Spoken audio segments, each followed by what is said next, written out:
Всем привет! Ну, естественно, не могу вас оставить без контента, посвященного чемпионату мира. Правда, в саму Америку я не лечу, и не то, чтобы я сильно расстроена по этому поводу, но я придумала кое-что другое. Я придумала поехать в Шотландию. Впервые с 98 года Шотландия пробилась на чемпионат мира. Думаю, классно посмотреть вместе с шотландцами. Погнали!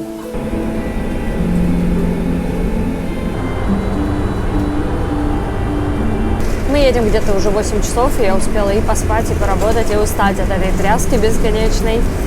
Но мы даже не выехали еще за пределы Англии, представляете себе? Длинным путем едем, но вот сейчас пересечем границу, буквально где-то она тут уже недалеко. И дальше еще 3 часа до Глазго.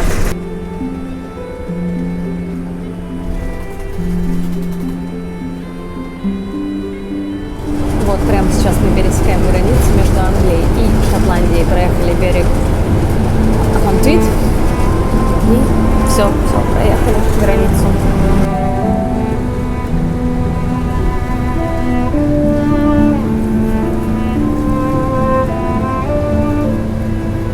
К вечеру уже приехали в Эдинбург, и все вышли.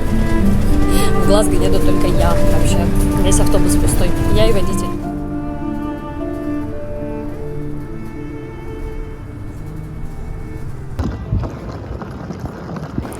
План такой: сейчас забросить вещи, а потом идти в паб. Там надо было, естественно, заранее бронировать. Я все забронировала. Начнем с Бразилии, продолжим в Шотландии. В таком красивом закате иду забросить вещи к другу. И иду мимо завода Tennent's пивного.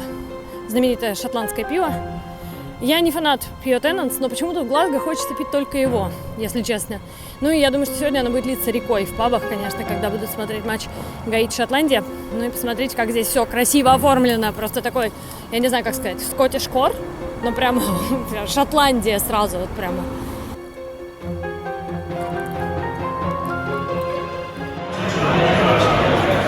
Я в местечке под названием Хоум в центре Глазго, и здесь уже собирается толпа. Я думаю, что будет еще больше. Пока смотрим Бразилию. Здесь целый парад самых разных футболов шотландских. Ну и Tennent's, конечно. You have a prediction? Yeah, 3-1 Scotland. 3-1 Scotland. 3-1 to Scotland, come on. Oh, come on, Scotland. Полчаса остается до матча, и как-то нервно становится.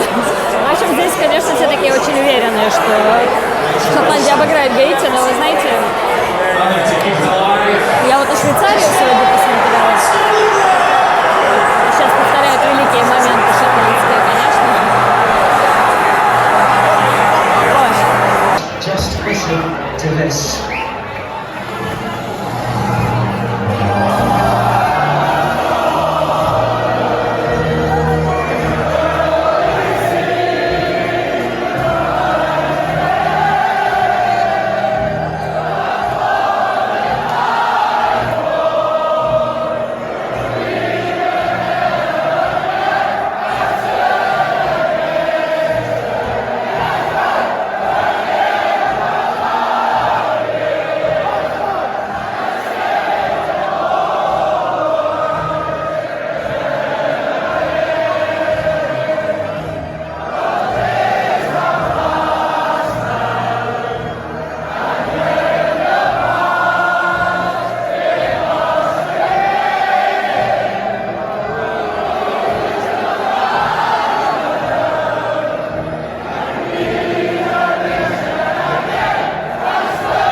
Мактоминей попал в штангу. Что такое?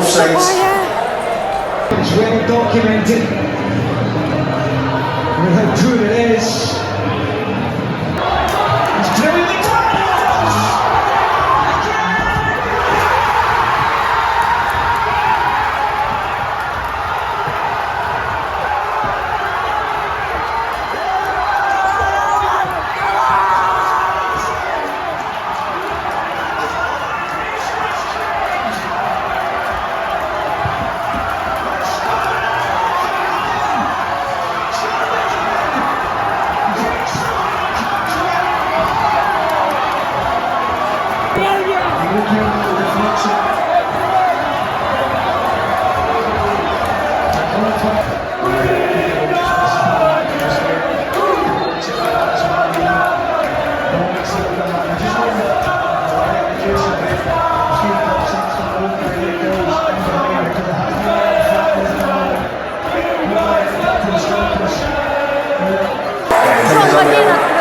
players have hit it based on what ones that pass inside. The link up was very good. Hickey bringing the left to it.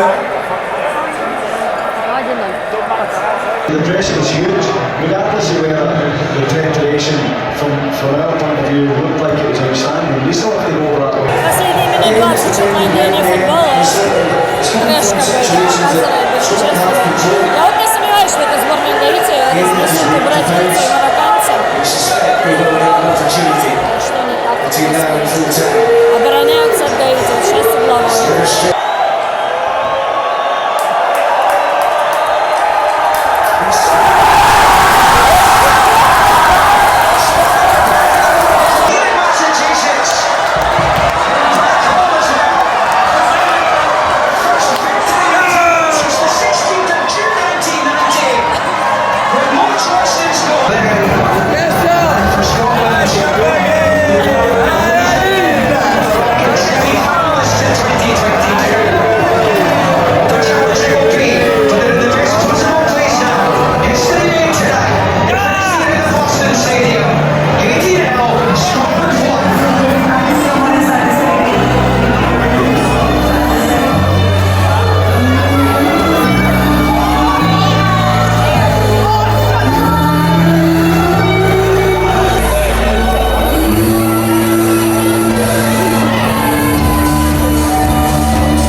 Ну что, как тебе игра?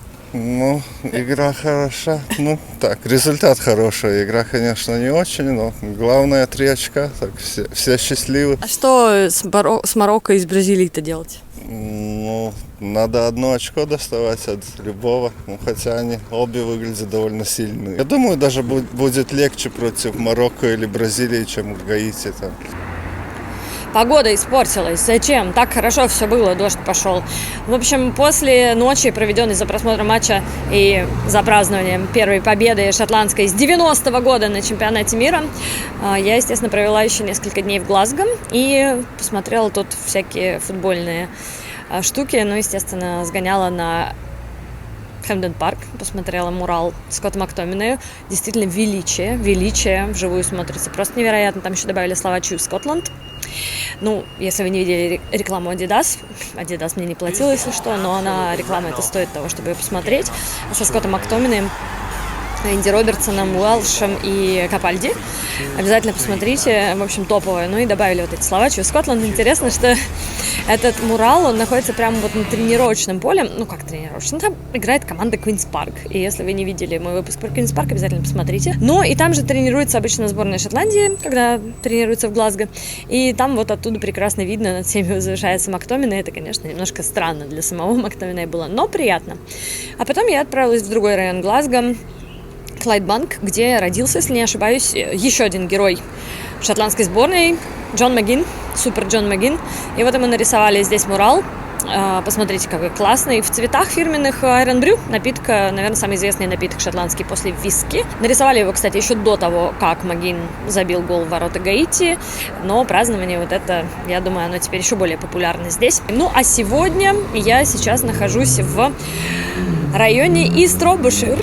И на самом деле называется он East Renfrewshire, но его переименовали, тут недавно сообщили, в East Робушир, по крайней мере, на время чемпионата мира, в честь Энди Робертсона. Капитан сборной Шотландии здесь учился в школе Сент-Ниньенс. И, в общем, здесь, конечно, все им очень гордятся. Представляете, учиться в одной школе с капитаном сборной, который вот выводит команду на чемпионат Европы, чемпионат мира. Очень круто. Сам Робертсон не знал об этом, ему сообщили на пресс-конференции, что в его честь тут переименовали целый район. Ну и посмотрите на реакцию. Your whole local area has been renamed after you for the World Cup. East Renfrewshire have announced today they're calling themselves East Roboshire for the next month. Is it? There you go. There's breaking news for you. Yeah, they have. Ветер совсем растрепал мои волосы, и чайки тут с ума посходили, и дождь пошел. В общем, но все равно не сходить к памятнику герцогу Веллингтону в центре Глазго было бы неправильно. Вот я здесь, как видите, сразу 3 конуса сейчас на этом памятнике. 1 на голове у лошади, 2 на голове у герцога и 1 из конусов в таком тартановом оформлении в честь сборной Шотландии, конечно же. И болельщики сборной Шотландии сейчас повергают некоторые недоумения местных в Бостоне, когда водружают дорожный конус на все подряд памятники, на все, что не попадя. Не понимают американцы, зачем они это делают, шотландцы. Но, если вы не знаете, я вам расскажу. Дело в том, что в 80-е годы впервые конус появился на этом памятнике. И вроде как он не замышлялся изначально как какой-то символ или акт протеста, но со временем регулярно стал там появляться конус, естественно, к неудовольствию властей. Пытались все это запретить, не разрешить, защитить этот памятник, но, как видите, ВОЗ и ныне там. Ну и со временем стал этот конус действительно символом Глазго, символом неповиновения и такого шотландского бунта против чопорной официальной власти. Ну и напоследок, перед отбытием из Глазго в город Инвернес, где я буду смотреть следующий матч сборной Шотландии, я решила зайти в главный бар Селтика, который находится на стадионе Селтик Парк, просто посмотреть, что здесь как. Очень классный бар, сюда можно зайти даже, вот как видите, в обычный день, когда не играются никакие матчи, в будний день. И здесь классно, уютно. Конечно, следовало бы сюда прийти, когда будет играть сборная Англии, и посмотреть, как болельщики Селтика болеют за Хорватию, я так полагаю. Но к тому времени я уже буду в Инвернесе. Увидимся скоро!